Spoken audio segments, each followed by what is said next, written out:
Notre expert cette semaine, et ça tombe bien, en ce mercredi des cendres, début du carême, est le docteur Jean-Michel Lecerf, médecin endocrinologiste, longtemps chef du service nutrition de l'Institut Pasteur de Lille. Bonsoir Jean-Michel Lecerf. Bonsoir Michel. Jeûner, est-ce que c'est bon pour la santé? D'abord, comme temps de retraite, de séjour, de régime bien-être, minceur, le ventre, dans ces derniers temps? Oui, très souvent on me pose la question du jeûne et de son effet bénéfique pour la santé. Je dirais c'est accessoire. C'est vraiment pas l'essentiel. Jeûner effectivement a des tas d'effets sur l'organisme qui va essayer de s'adapter pour s'opposer un peu aux effets néfastes du jeûne, c'est-à-dire la privation de carburant pour notre organisme. Mais les effets à long terme sur la santé ne sont pas établis et ils sont même plutôt, dans certains cas, négatifs pour la prévention du cancer ou le traitement du cancer. Il faut surtout pas jeûner, c'est pas une bonne méthode. Et puis, passé un certain âge, il peut y avoir des effets aussi négatifs. Donc, soyons prudents et c'est pas ça l'essentiel. Pourtant, c'est ce qui intéresse aujourd'hui un peu nos contemporains. Vous avez dit privation de carburant pour l'organisme. Alors, le Larousse est strict, lui, à la page jeûne. Le dictionnaire écrit arrêt total de l'alimentation avec maintien ou non de la consommation d'eau. À partir de quelle durée est-ce qu'on parle de jeûne? Si je me couche, par exemple, en sautant un dîner, ou si je me lève et je saute un petit-déj, est-ce qu'il s'agit d'un jeûne? Oui, c'est un jeûne, puisque finalement, déjeuner, c'est rompre le jeûne. Quand on prend un petit déjeuner, on rompt le jeûne. En fait, le jeûne, c'est une privation volontaire de nourriture qui n'est pas faite pour une raison de malaise ou de maladie ou autre. Et dès lors qu'on dépasse le temps habituel d'espace entre nos repas, on peut dire qu'on jeûne. Bon, le jeûne d'une journée est tout à fait anodin, sans effet secondaire sur la santé, quoique les religions et l'Église en particulier ne recommandent pas chez les gens âgés, chez les enfants. On va y revenir. Mais vous dites aussi à propos du jeûne, c'est à la page 207 de votre livre La joie de manger. N'en déplaise aux animalistes et aux antispécistes, le jeûne, c'est-à-dire se priver volontairement de nourriture, n'est pas reconnu comme un comportement animalier. Encore une pratique qui sépare l'homme de l'animal, dites-vous. Donc, jeûner, si je vous entends bien, c'est aussi se repositionner finalement dans la chaîne du vivant. Oui, et puis c'est aussi se tourner un peu vers quelque chose qui nous dépasse. Donc il y a une dimension implicitement spirituelle, puisque ce qui est spirituel, c'est ce qui nous dépasse. Et effectivement, il n'y a pas de pratique du jeûne chez les animaux.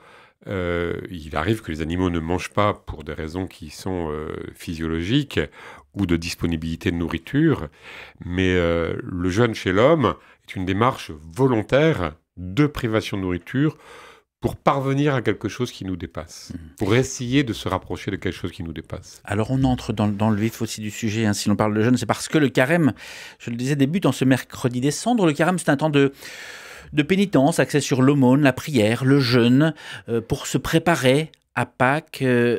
Vous qui êtes également diacre, quel est le sens spirituel du jeûne dans ce cas-là?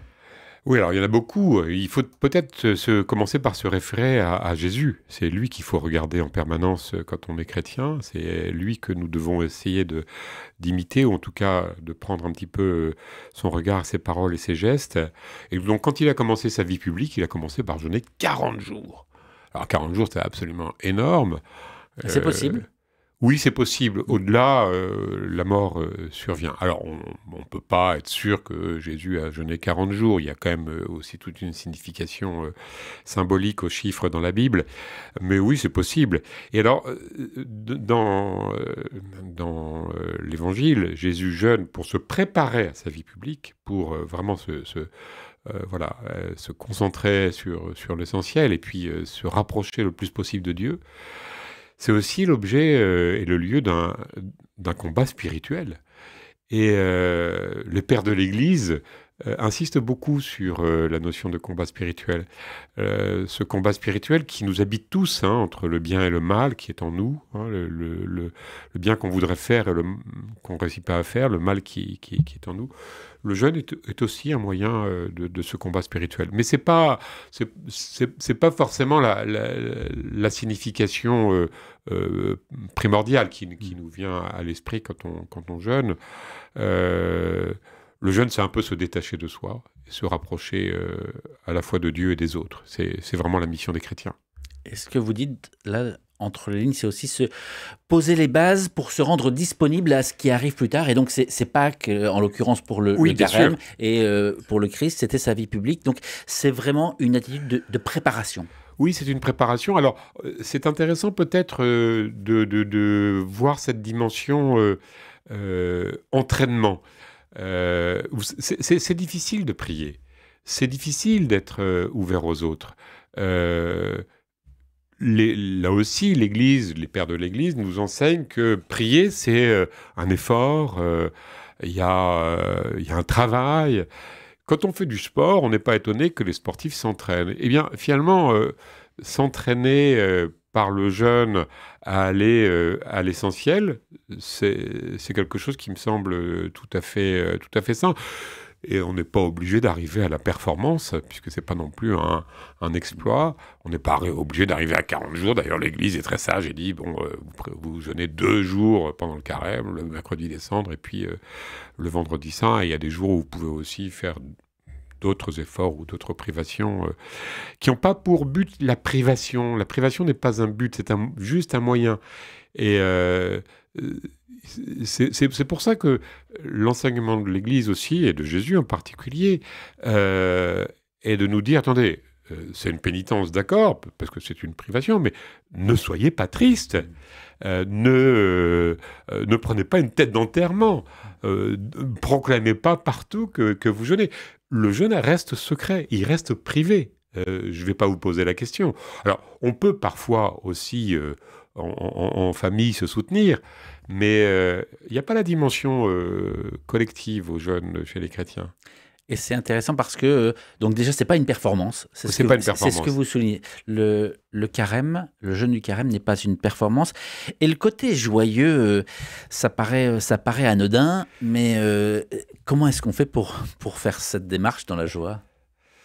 Il faut s'y préparer là aussi, hein. Il faut l'accompagner de la prière. Mon Dieu, aide-moi à garder une belle figure, hein, dans l'Évangile.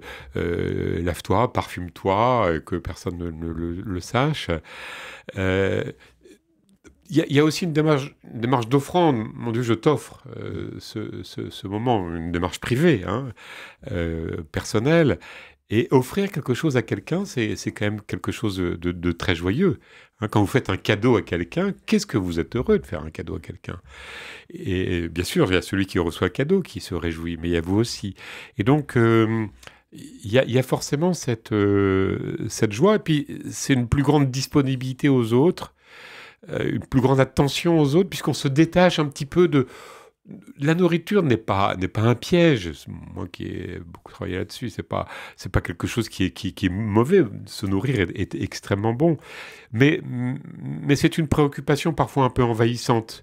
Et donc, si on veut se détacher un peu de cette préoccupation envahissante, voilà, le jeûne va être un moyen.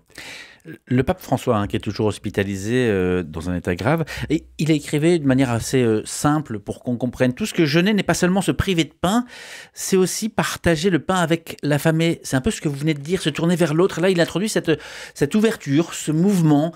C'est fini l'effort personnel de chacun pour soi, et il y a une ouverture.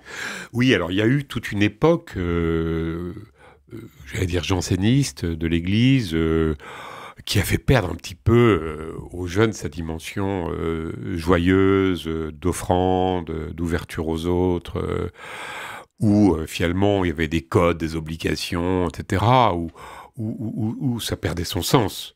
Hein. Donc tout ça, c'est un peu derrière nous. Il y a une redécouverte aujourd'hui du jeûne, de sa dimension spirituelle.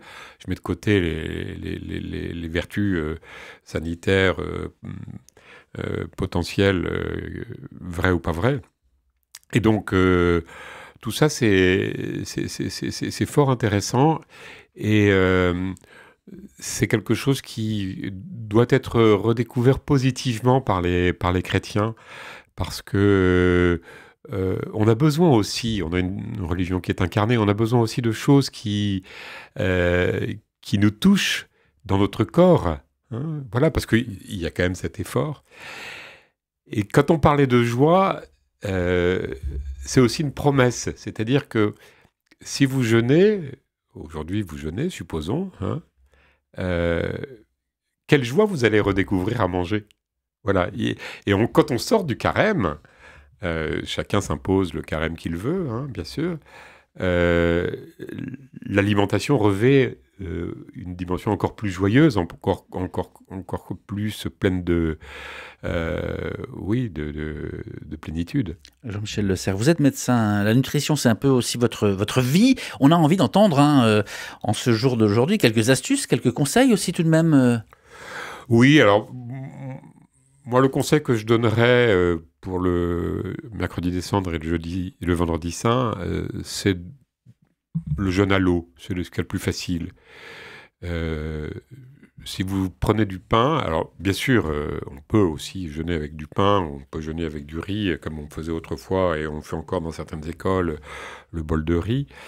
En fait, vous allez avoir faim plusieurs fois par jour. Si vous jeûnez avec de l'eau, point à la ligne, il faut boire beaucoup d'eau, hein, vous n'aurez pas cette sensation de faim. Vous aurez un petit peu une sensation de froid, de fatigue, un peu, mais pas une fatigue surmontable. Et c'est vraiment beaucoup plus facile. Après, pour les autres jours du carême, les autres vendredis, vous priverez de certaines choses qui vous sont chères. Je dirais, le jeûne, c'est aussi, quand on se prive de quelque chose pendant le carême, c'est aussi un rappel. Ah oui, mon Dieu, on est dans cette préparation vers Pâques. C'est pas mal ces petits moyens simples qui nous mettent en face de notre chemin vers Pâques.